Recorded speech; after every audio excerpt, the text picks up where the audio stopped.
really nice. Yeah. Everything's about the kids as far as I'm concerned. I had a root canal, that's why I didn't come. I had a good reason. Are you feeling okay? Oh, much better, much better. I had that good doctor. Nice. Yeah, I've gotta get my second part of it done, the third part of it. I used to Morning, have babe. been. Good morning, Very Bruce. Really strange. good. We're on. You have to have the crap. So I thought it'd be temporary different to do thing. this, Yeah. to do like, for Simchat Torah, study Torah, Yes. and then do some Yizkor. If you wanna do a whole Yizkor service with liturgy and all, you can do that. Is there a particular request or response? Okay, we'll do it, I like it.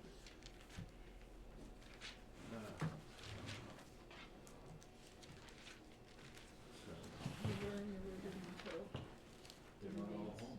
They're not all home, they're which still is not all interesting, home. because Federation has a thing where you hand in the libraries Yeah. are home. Not Yeah, yet. yeah, but You know, I was the thinking. bodies are in The home. bodies, they buried them 2 years ago, you probably forgot where they put them. It's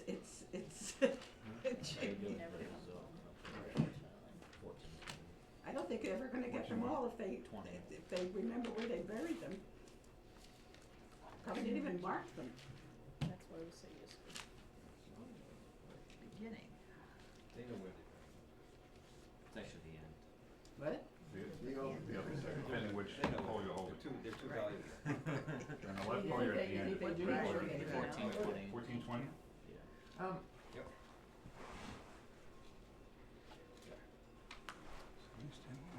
Oh.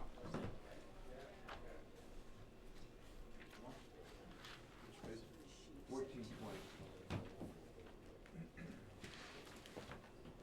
14, okay. Actually, we're gonna probably be going to the end of the segment, so it's gonna be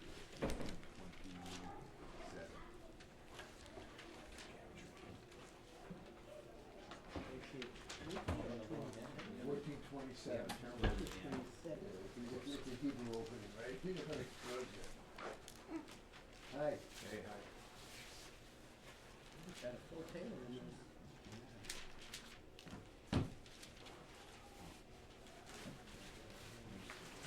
Last page. 1427. Okay. I think everyone put. So I just have to share, so yesterday was my father's heavenly birthday, and what better gift to him than Hostages. hostages and potential peace. I'm actually gonna slide next to Josh, because the table is this one. Yeah, Slide this, it's easy. he loved Israel. Want me to go with that? I'm gonna move down, because I didn't put my hearing aids in, That's I'm when it gonna faces move the down. camera. What? That's when it faces the camera.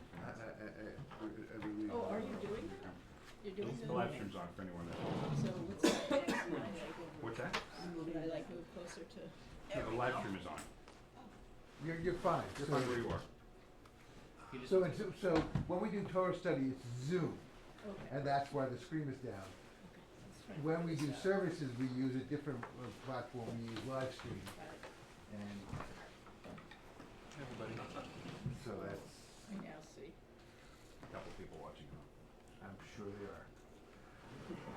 And if you wanna get closer, I just moved it. This is good, everything's fine, everyone had COVID, everyone is doing well, face the course. Exactly where they should be. Ozi v'zimratya v'yahi Yeshua. Ozi v'zimratya v'yahi Yeshua. Ozi v'zimratya v'yahi Yeshua. Ozi v'zimratya v'yahi Yeshua. So, as we're finishing up the words of Torah for this year, there's two things that struck me. One, I don't feel sorry for Moses this year. I'm actually proud for Moses. That yeah, he didn't have everything wasn't perfect, but what is? And I feel more of a sense of life well lived, and this year. And the second question is about prophecy. What is it and how does it apply in our lives? Those two elements are important. So we're going to make the bracha. We're going to start on 1426 with 34:1. Parker's going to read the whole chapter for us.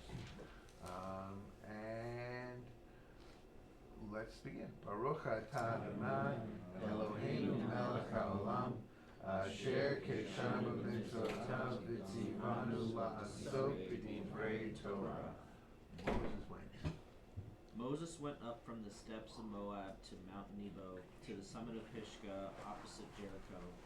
And the Eternal showed him the whole land, Gilead as far as Dan, all Naphtali, the land of Ephraim and Manasseh, the whole land of Judah as far as the western sea, the Negeb and the plain, the valley of Jericho, the city of palm trees, as far as Zoar. And the Eternal said to him, This is the land of which I swore to Abraham, Isaac, and Jacob. I will assign it to your offspring.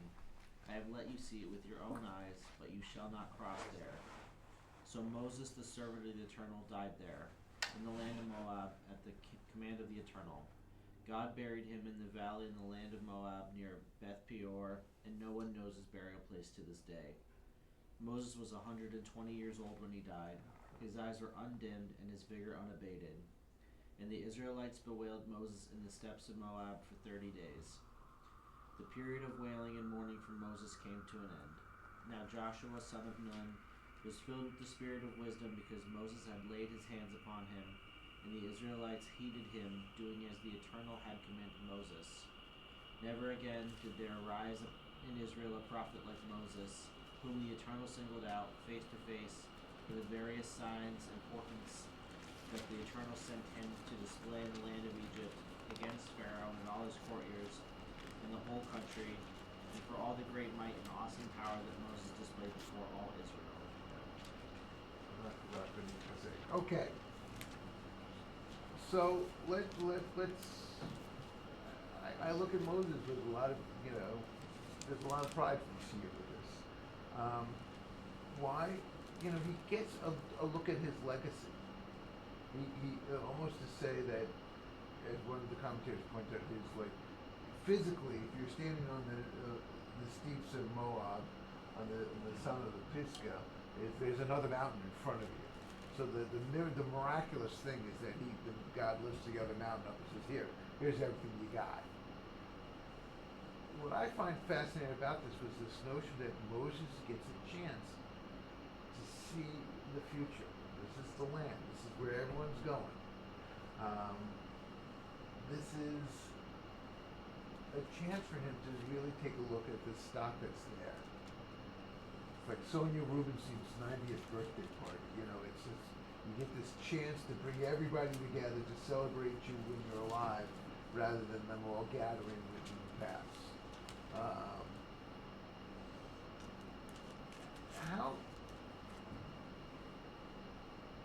Let's take a look at that last line of Moses, the text in which Moses is described.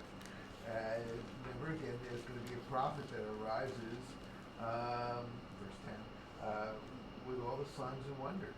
That is never going to, never going to be able to do that. What is prophecy?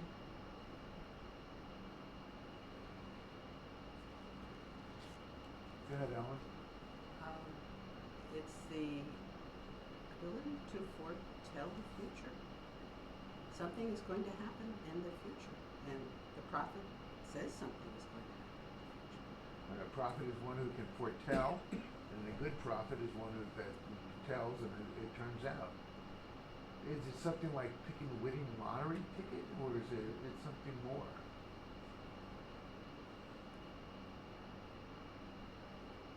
think you would remember if it was just picking the winning lottery ticket. Except I if you got the wouldn't winning remember numbers. what they said. If you've got the numbers themselves. But prophecy is a beautiful.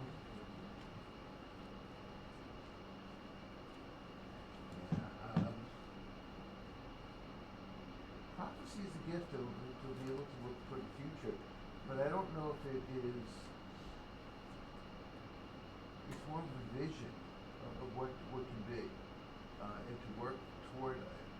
There's something that's there. I think the mistake we make with prophecy is that here it is, and then all of a sudden it's a gift that you receive it, and you go, oh, okay, here, it's a birthday present, it's a package deal. I think there's more of being a vision in this regard. At Sukkot, Josh's husband wanted us to sing Yizkor. What's your favorite? I hate that song. I just absolutely hate it. But you did it. It doesn't matter whether I did it or not. I enjoy it. Suffer through it. It is, Yigdal basically is the 13 articles of faith mapped out, and some of them I just have a trouble with, mapping out the traditional 13 wonders. Like, I don't know if I believe in prophecy, and I don't know if I believe in resurrection of the dead. I've seen you have a baffled look on your face. No, I'm listening. I'm listening because of, when you talk about prophecy, I just recently lost mine. And when you talk about prophecy and one is laying on that bed and closing one's eyes, as Moses here has done, you can't help but look back into what has happened and what is to come. But prophecy for me is more like giving you a glimpse of the choices that you can make in life to do either good things, not so good things, or bad things. It's the ability of one to share with another the choices that lie ahead. So David Brooks' book, Road to Character, starts off with of Soloveitchik's, I forget the name of the book that he wrote on it, but basically it says, look, he takes a look at, in Genesis 1 and Genesis 2, the two different models of Adam that is mapped out. And what Soloveitchik says is that Adam 1 is resume building, and Adam 2 is obituary writing, where in Adam 1 it's like each day builds on the next, so that you can go to the next employer or the next thing and say, look what I've accomplished. And Adam 2 is, look what I've accomplished as a legacy of what's going to be here after I'm gone. That I've lived my life in such a way that I'm not looking to get the next great thing. I'm realizing that I did what I did with earnestness, and not perfect, but it was good. And so taking your definition of prophecy, it's a glimpse in the future by taking stock of the past. And I think that's what's amazing about Moses' prophecy, is that the week before we read Ha'azinu, which is his farewell charge of what was and what could be as a result of it. Maybe another way to look at prophecy is during your lifetime you set upon and you create this work. And you don't know how that's all going to turn out. I go back 1600s, 1700s to scientists, mathematicians. They created all of it. They created calculus. They created, started this basic understanding of physics. And they wrote it down, but they didn't know where it would lead. So maybe prophecy is taking that, what has been created, and, you know, using it to build upon, hopefully for the good, and not necessarily happens that way. You know, versus, you know, fortune telling, which is, you know, what's the winning lottery ticket. So that could be, you know, that could be Moses's, you know, he did all this work, he laid the foundation, he brought the people. At this point, in a way, he's done enough. He's 120 years old. If I was 120, I'd probably be a little bit tired too. How much more can I do? I've set people, you know, the people up to succeed if they choose to do so. And that's part of the choice too. Do you take that and move ahead in a positive manner, or do you, whatever you're going to do. So maybe that's the way I kind of look at prophecy also. I like that. I'm going to personalize it.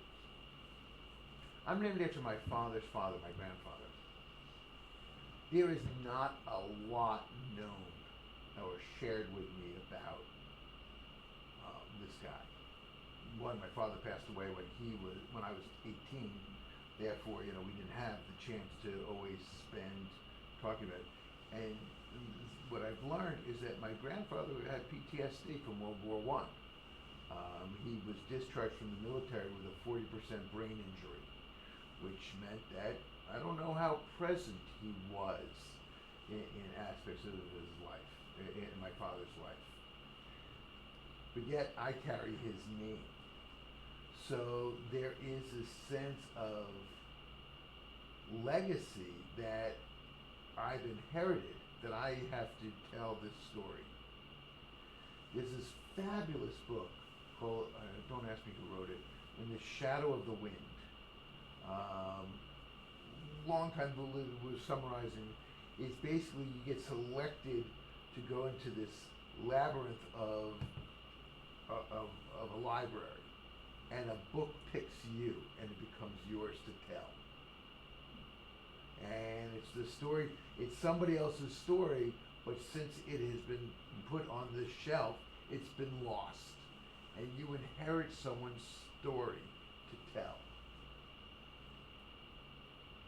I wonder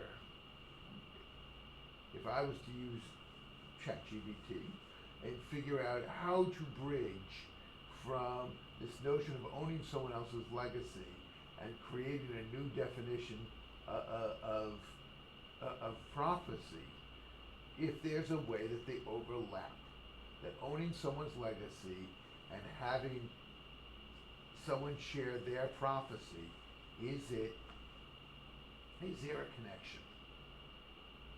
Parker.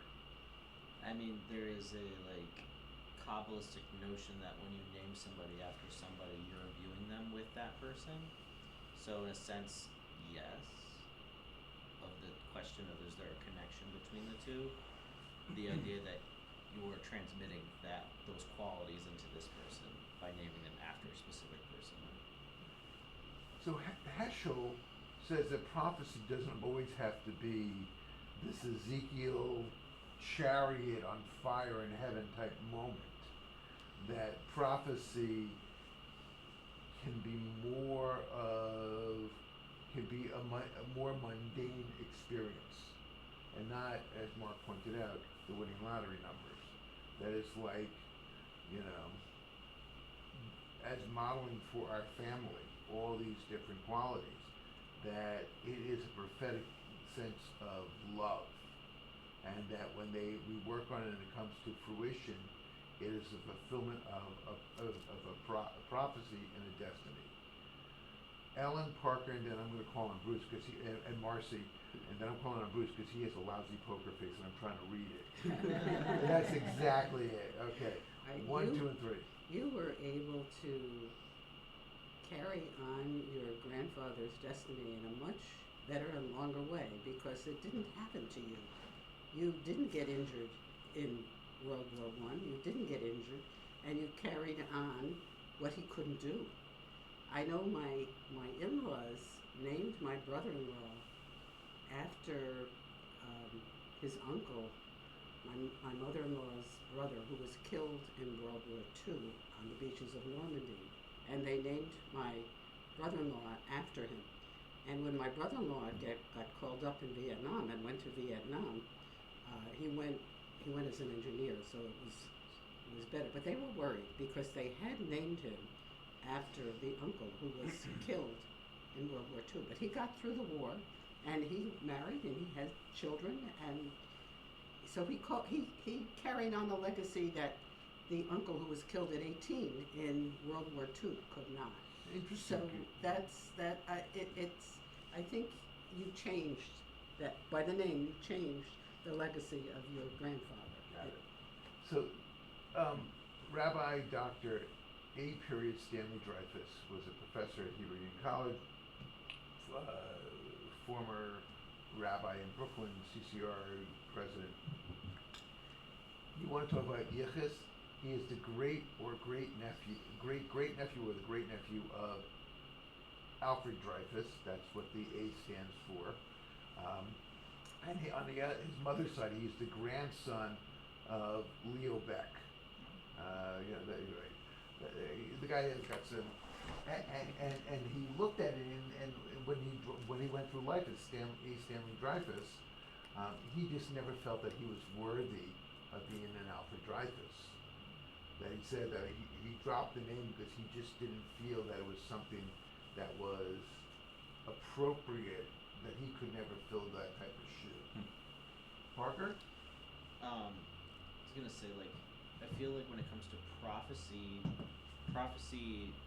even if it is, let's say, a prophecy for yourself, I feel like there's supposed to be a way that's going to positively impact the world around you and not just you, versus, like, winning the lottery could potentially help you out financially depending on how you spend the money or invest it or whatever you do with it, but that might not help other people. Whereas, like, if we're supposed to be a light upon the world and we're receiving prophecy of what we should be doing to be that light, the idea is that we have to do things in order to impact the world around us. So I would feel like prophecy is more about how we can do our part in the tikkun olam we're supposed to be doing, versus, like, oh great, got the lottery numbers. That's not necessarily helping anybody. Got it. Marcy. That's excellent. I like that. So I think prophecy is either the marriage of free will and the suspension of disbelief with faith, or the influence of free will by the suspension of disbelief and the building of faith. Because whether it's, okay, I was given this name, you're trying to give someone the spirit or influence the outcome, or it's this thing may happen in 100 years, or take the red heifer or whatever. This thing may happen. You're giving someone a belief in either hope or that there's this idea down the road that could happen. But then there's also this part where you're dealing with free will, and that's kind of a problematic thing with humans anyway. Do we really have free will?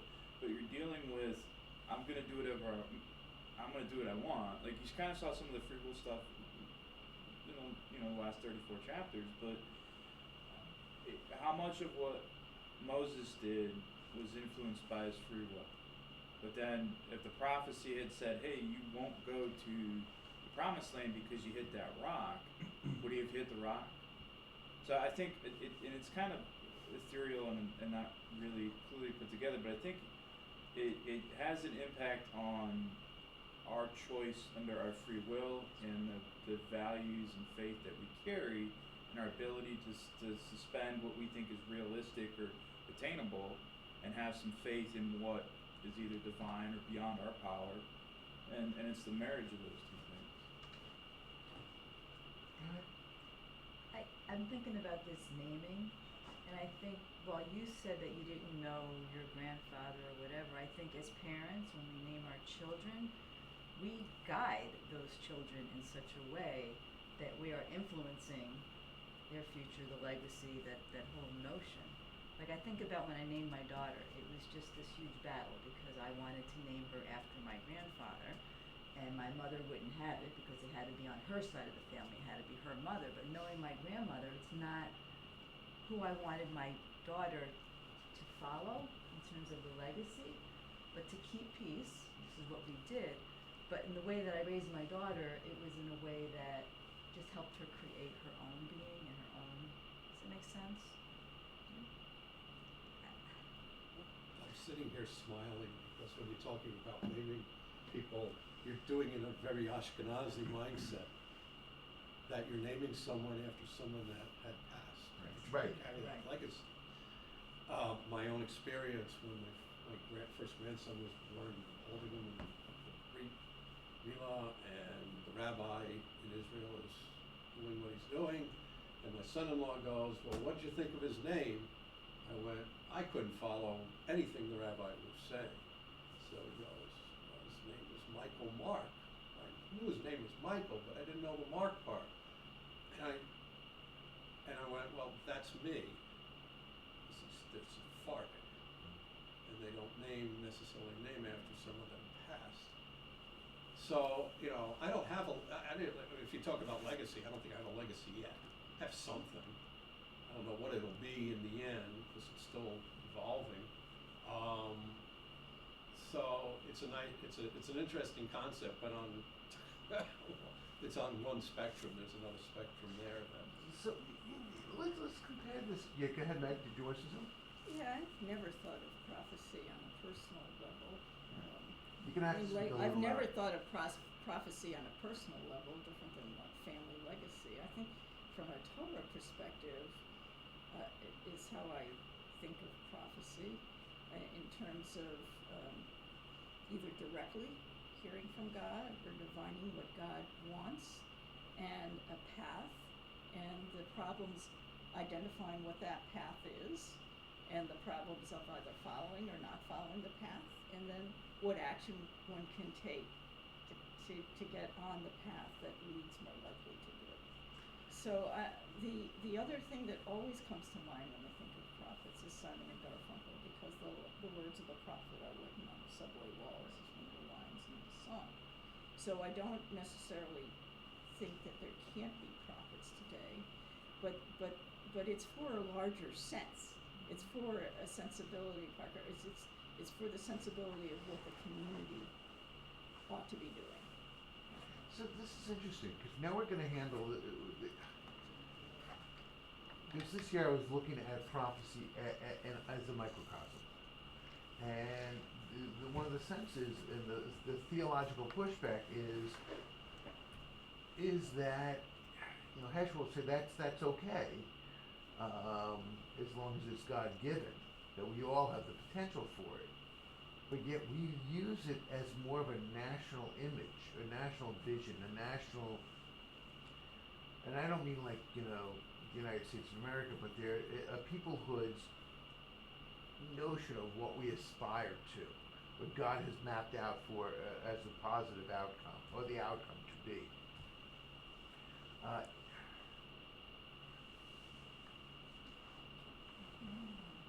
It's all, I hear you, I hear what you're saying.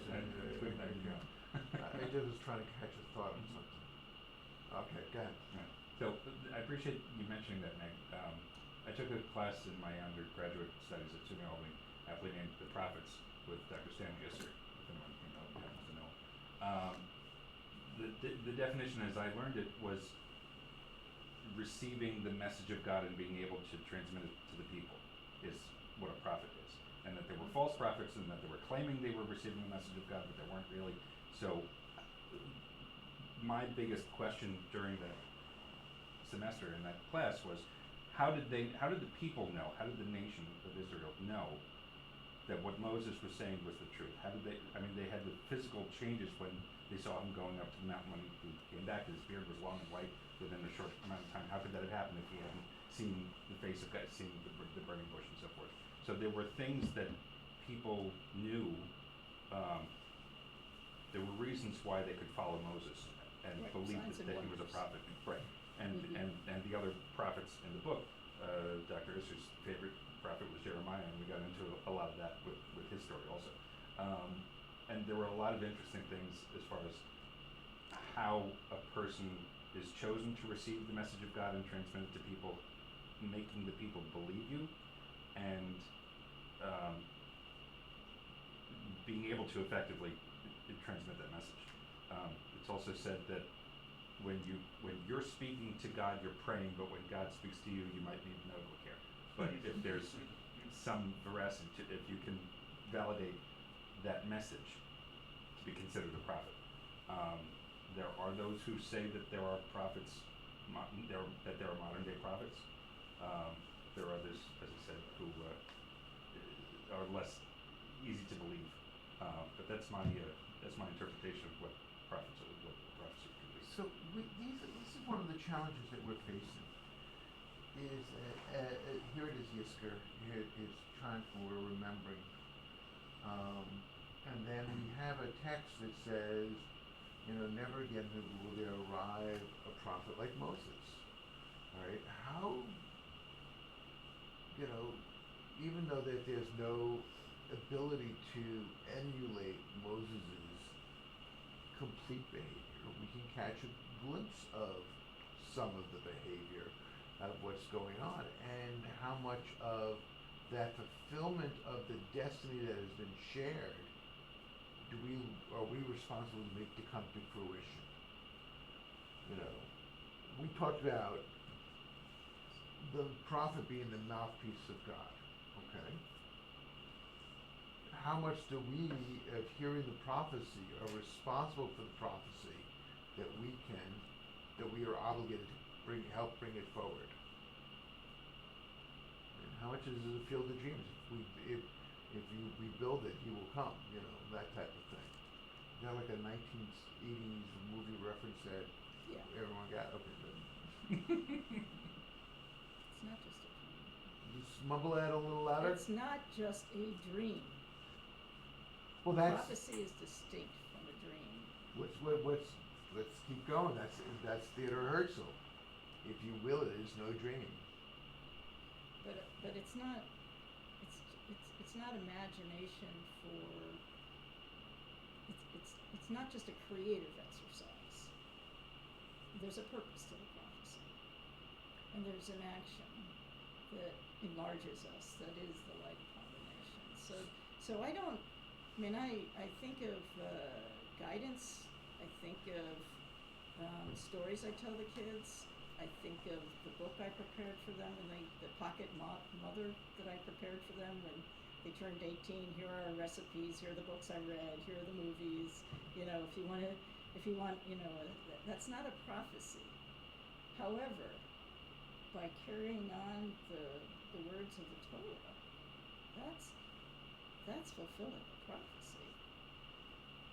And with the Torah circling the room last night, all those words and all the people and all the thousands of years of people thinking about, studying, believing, dying, loving for those words, we've become part of a prophecy, and the transmission is in our acts.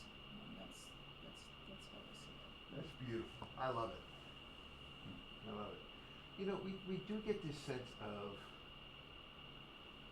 our words sometimes give us a clouded vision.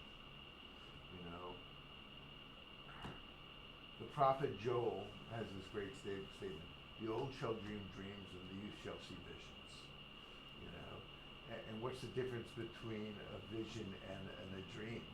And what's the difference between a wish and Right. prophecy? And these are things that are really important for us to understand. Go ahead, Ellen. Right now, we might be seeing in Israel the fulfilling of a prophecy. There may be peace. I mean, we are hoping that the nations will come together and there will be peace. We're really, that they'll lay down they'll turn their swords into plowshares and there won't be war. That they will have discussion, that they'll work things out. That God's prophecy may, and the wishing for peace, the praying for peace that we've had for so many eons, it may come to fruition at this point in time, and we may see it in our lifetime. And I don't know how many years I've got, but I'm hoping. It's No, I did not. Thank Okay. you. So I want us to think about, when in the old time Judaism, you walked into a synagogue, you took two books. You got the Pentateuch, the Hertz commentary, and you took your prayer book. All right. I came across a line from Sarah Hurwitz's new book that I really liked. It was that we have to start looking at Judaism not as a DNA bloodline, but a DNA text line.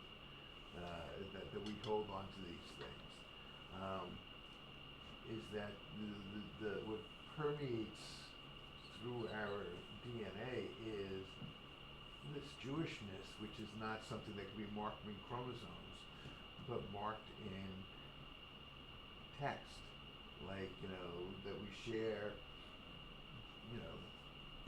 Genesis 1 and Deuteronomy 34, and these things that are there, and that when we say Shema together, we're doing it as individuals, but we're also saying it there. It's this sharing of a path. And I think the path is mapped out with a sense of what prophecy can be at the end of what is down there as the beacon. I love this image in Deuteronomy that when the people rest, a cloud descends upon them by God, a Shekhinah, and in the morning, when it's time to move, there's a goal, there's a pillar of fire. Just step into the light, follow the light, just go after this thing as this beacon. And I love that image that we have beacons. So let's turn to page 2.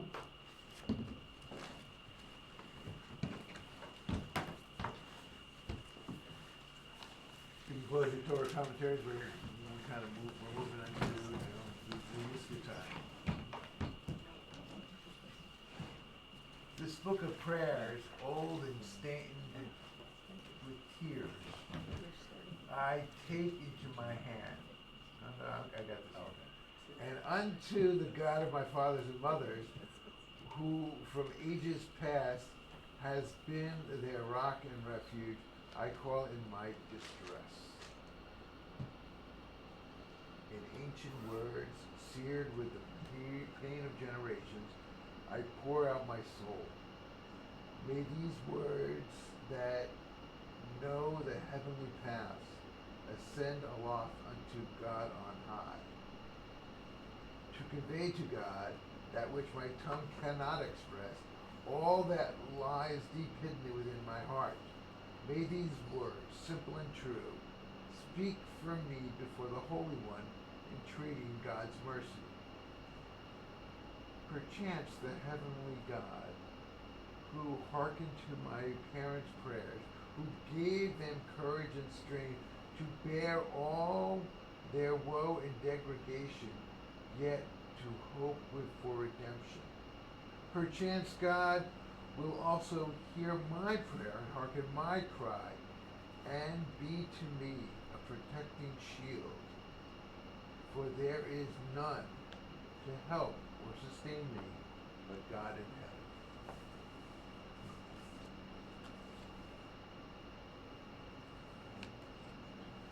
Page 4, Morris Adler.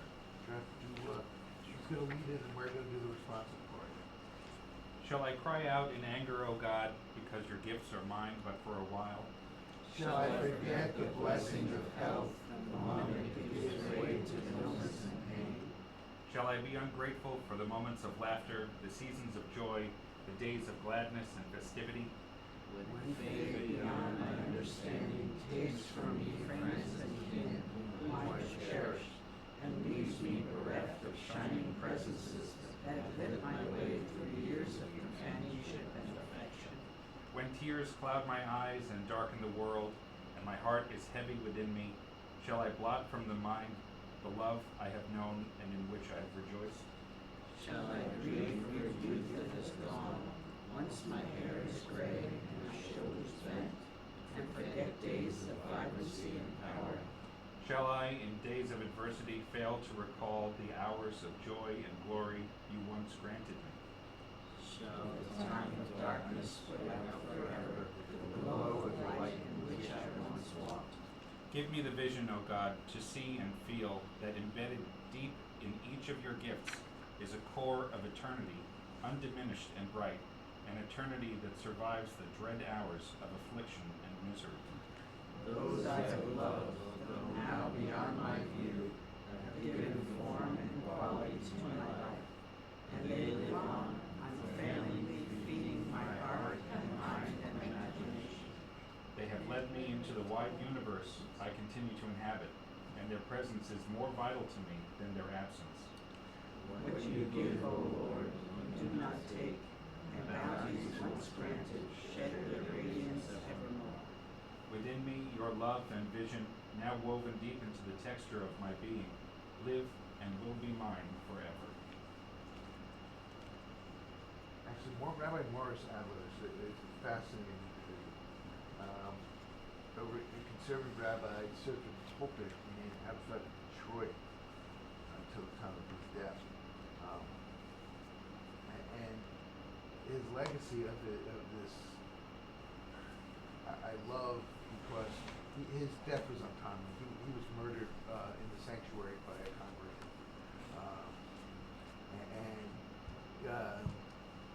So I hear these words of like, shall I cry out in anger? And I think of what his legacy was in terms of how he lived his life and the untimeliness of his death. And we think about all these incredible gifts, which is a great lead-in for number 7, who's page 7, which is Sheila Randall's poem.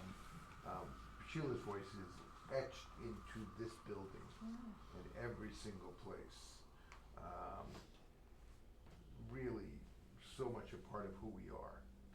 And Adler's poem kind of mapped out this sense of, legacy of, from the one who passed. Sheila's one voice is reminding us of one who's still alive. So let's take a look at this, read responsibly. Yours is no longer a face that bounces before me in the daily rhythm of life touching life. Yours is no longer a voice humming through a current, filling my ear and heart with personal travails. Yours was a dwelling I could easily seek, a spur of the moment, sharing and then passing on. In busy times we met by design. When can you? When can we? Just a spurt in the river of time. A common ground once was ours, daily rhythm, a twining of lives, our events, our circle, our world. The giving of life has dashed and ended. All days of nearness, the smiles now stretch into oblivion. Yet, just as the winds of change continue to blow across the sea, I remember you. Turn the page. Esaena el harim, me'ayin yavo Ezri. Esaena el harim, me'ayin yavo Ezri. Ezri, Me'im Adonai, Oseh Shamayim Ba'aretz. Ezri, Me'im Adonai, Oseh Shamayim Ba'aretz. Page 13. In Harold Kushner's book, The Lord is My Shepherd, which was his theological response to 9/11. He says that when we deal with the 23rd Psalm, though I walk through the valley of the shadow of death, I shall have no fear, for you are with me. And he says instinctively, we always talk about this as being we who are going through the valley of the shadow of death. And he says, what if the valley of death has a shadow? And we who are mourning, who are broken, who are, we're on the shadow of this. We're not actually walking through the valley, we're walking on the shadows of the valley. And therefore, death has touched our lives. We mourn, we grieve. And therefore, the next part of the psalm is, our faith sustains us living. We who are created B'Tselem Elohim in the image of God, we sustain each other when we know how to respond and to do things. We know when to be quiet. We know when to speak up. We know when to share a little about our insights so that someone can be comforted. And we know how to be quiet to let others speak so that we know they can tell their story. And to share it and to realize that we're on the same journey. That is the essence of what the Musar tradition will say is anava, humility. It's knowing when to assert yourself and when to take space back and when do you are present. Can I say something? You are going to. You're very good at what you just said, and thank you very much. Well, thank you. That's, It's this is, it's the beauty of this psalm. It may be changing now the way that we read it every year, or every once in a while. And this one, I was saying, this is usually it's a psalm of one who's going through this. But maybe it's a mourner psalm, a yatum psalm, in which we find comfort from saying, okay, we can, how do I continue living? Page 13, let's read together. Eternal God, you are my shepherd, I shall not want. You make me lie down in green pastures. You lead me beside still waters. You restore my soul. You lead me in right paths for the sake of your name. Even when I walk in the valley of the shadow of death, I shall fear no evil, for you are with me. With rod and staff you comfort me. You have set a table before me in the presence of my enemies. You have anointed my head with oil, my cup overflows. Surely goodness and mercy shall follow me all the days of my life, and I shall dwell in the house of the eternal God forever.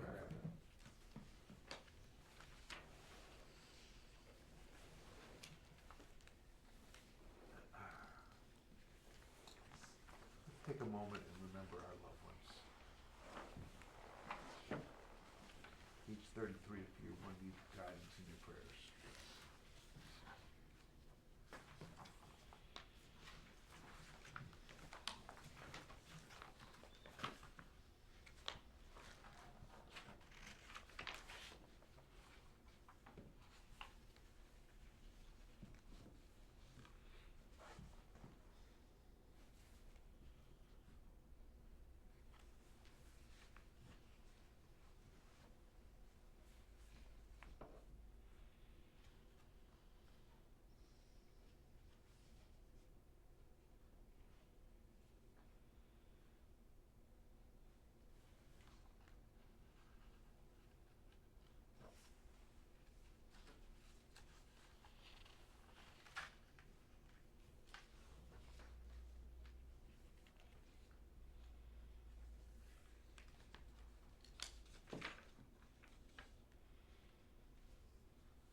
Zikronam lebracha. May their memory be for a blessing. Does anyone want to share about some of the people that they were thinking about just now in their Yizkor prayer?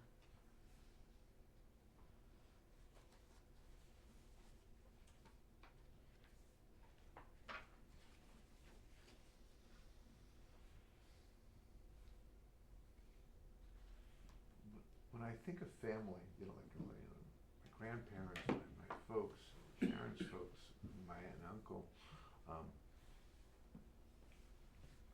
I have this, it takes, there's a place that like the setting is always the same. It's my aunt and uncle's house in Little Neck, because that's the place where we always gathered for holiday meals. It was wild. The tables were not the same height, all right? The card table is a little higher than the dining room table. There was never enough seating. There was all these other chairs that brought out. I always got ready for this memory. The chair that sat underneath the telephone in the kitchen that also doubled as a stool. Bruce is nodding. You know exactly what it was. Yeah. I think they came slightly torn in the lower left-hand corner. I don't, of the yellow fawn leather. It's this place. There are these memories that come back when you have a smell or a taste or an opportunity to be in an environment that come rushing back.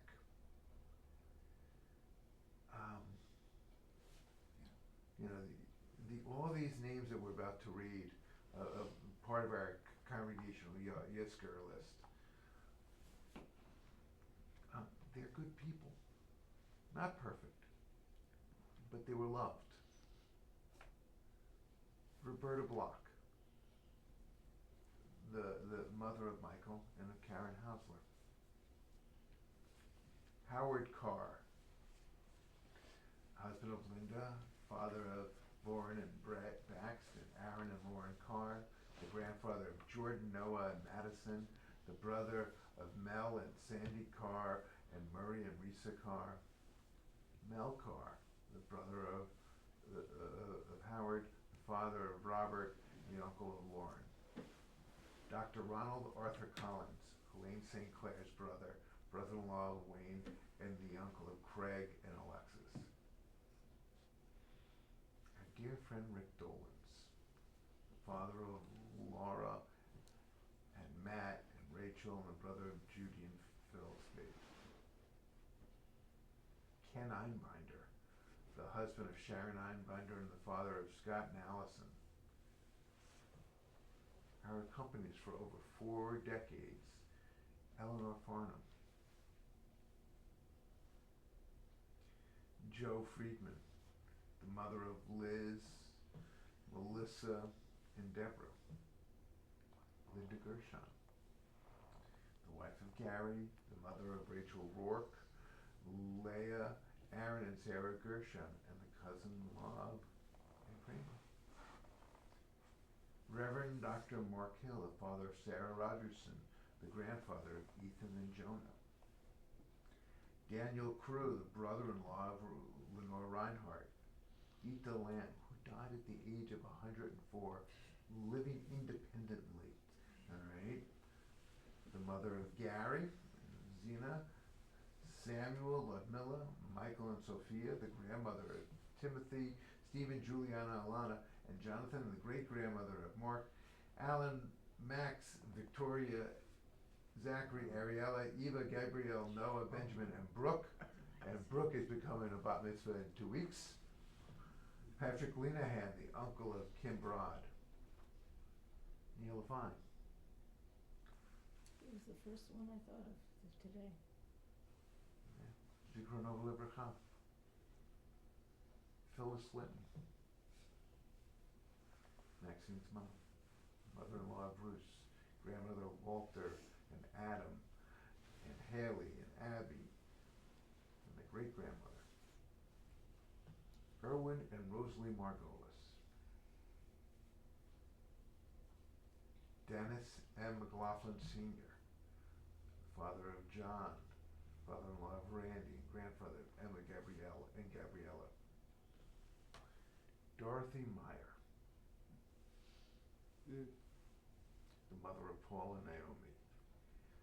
Daniel Menaki, brother of Emily, brother-in-law of Allison, uncle of Sydney, Lily, and Ryan. Michael Osterlich, the father of Michelle, the father-in-law of Howard Schlossberg, the grandfather of Fiona and Rachel. Dennis Phillips, the grandfather of Adam Cohen and the father of the late Rabbi Laurie Phillips. Barbara Rosen, the sister of Karen Gerhardt. Frances Aaron Shear, the mother of Karen DeShalis, and Kathy Shear, the mother-in-law of Bernard. Marcia Sue O'Leary, the aunt of Scott Finkelstein. David Schnee, the brother of Bob Schnee, the brother-in-law of Joanne, and the uncle to Scott and Stephen. Stephen Starker, the mother of Wendy Crane, the mother-in-law of Neve Crane, and the grandmother of Drew. Howard Tabenkin, father of Sean, grandfather of Addie and Ephraim, and the father-in-law to Jenna. Keith Taflow, grandmother of Josh Cooper Ginsburg and his husband Eric. Rich Weisskopf, husband of Diane, father of Jeffrey, Daniel, and Jennifer, and grandfather of Audie.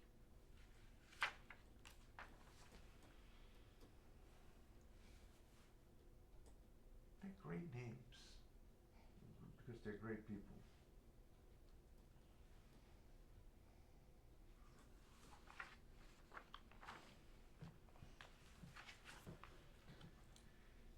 Page 35, let's rise.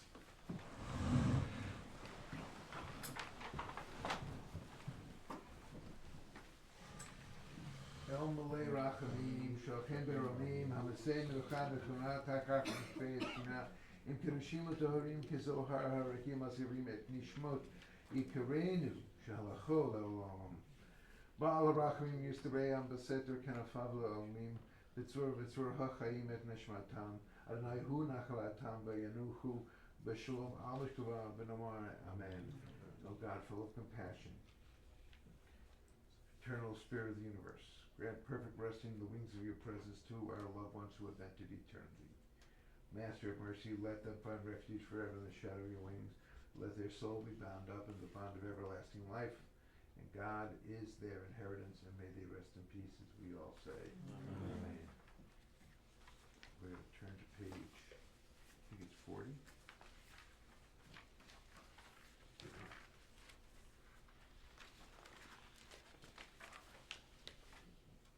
Yitgedal V'yitzedash Shemei Rabbah, V'yamad Divrach Yurtei V'yamlech Malchutei, B'chayekon V'yomechon, U'v'chayei L'chol Beit Yisrael, B'agalav V'zman Karev V'yimru Amen. Yehei Shmei Rabbah Mevarach Le'olam Almei Almaya. Yitbarach V'yishtabach V'yitpa'ar V'yitromam V'yitnaseh.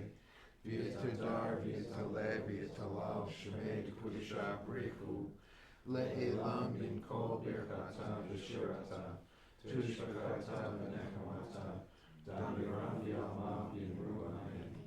Yehei shlama rabba min shemaya v'chaim aleinu v'al kol Yisrael v'yimru amen. Oseh shalom v'rama u'yaseh shalom aleinu v'al kol Yisrael. May those memories sustain us, and may those that we love always have a place in our heart. And this ends our service and our study. I wish you well. Sameach? I'm trying to think of it. Good night. Yeah. Where's the commandment for joy? I'm trying to find The commandment to joy? right now. Simchat Torah. Yeah, it's actually this Zaman Simchatenu. It's a season of rejoicing. So yeah, go for it. I'm finding it after Yizkor. It's a little difficult. Gotta go get the willow leaves. Yeah, you're gonna whack them. Got the Yeah, Hebrew right. hands. All right. So you want to know how you do it, Meg? How do I do that? You find a funny story. Yeah. You now think about a moment that you have with your loved ones that are just joyful. I had my grandkids this morning on a little FaceTime. We did it. Oh, that is 5, almost 4. And then Reading a lot of Leo Leone books. we're coming for Frank's. Oh, Oh, you put the chocolate is fixing- more hard than last year. Well, we may And so she purchase went it to visit somewhere. my father in That's the a hospital. great idea. Yes, That's Carl what was I it's turned to really her and intense in the said, kitchen. There "No, were kids no, running you around. can't. You have to drop the turkey and wonder twice. But she always knew it. This is one of I those don't know if tennis it we're was supposed dark, to go. but I'm going to getting cataracts. You know those signs I took down? Yeah. You're doing deep. Email I sent, It's like showing head, taking shoulders, them down. knees, and toes, eyes and teeth. Never heard from anyone. Really? Nothing. The old, From the old version. Assembly, legislator, I found not out from right. the town, not from the senator, not, Right, it's gonna be- actually, it's don't. It's 20 days, and then again, 2 And weeks I later. told him about it, and his Yeah. equivalency was political By the science end of on this public month, so. life. we're I said, supposed don't to- you understand so the there all signs these are things about anti-Semitic what in you can't nature? do after you And he have didn't a get day. that How are you doing? Good. I am Yeah, right. beyond. What else do you attend? Yeah. What else? I mean, I'll do keep you it, when I do? see him, I'll keep cutting them down because no one, the argument I got from the town was, well, it's on state roads, so